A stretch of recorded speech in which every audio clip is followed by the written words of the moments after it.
લોકસભા ચૂંટણી પહેલા ગુજરાત આપને મોટો ઝટકો. અલ્પેશ કથિરિયા અને ધાર્મિક માલવ્યાનું રાજીનામું. બોલ્યા, સામાજિક કારણોસર આપ્યું રાજીનામું.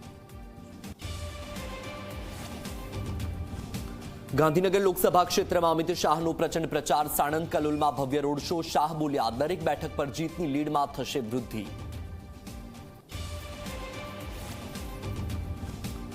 લોકસભા ચૂંટણી માટે ઉમેદવારોનું નામાંકન. કોંગ્રેસથી અમિત ચાવડા, ચંદનજી ઠાકોર, જસપાલસિંહ, હિંમતસિંહે ભર્યું ફોર્મ, તો ભાજપથી ભરત સુતરિયાની ઉમેદવારી.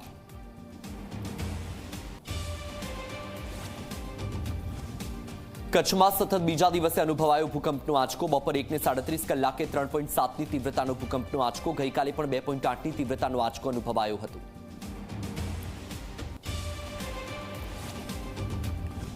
કાળઝાળ ગરમીથી ગુજરાતવાસીઓને મળશે આંશિક રાહત. પવનની દિશા બદલાતા ઘટશે ગરમી. 2 થી 3 ડિગ્રી સુધી ઘટશે તાપમાન.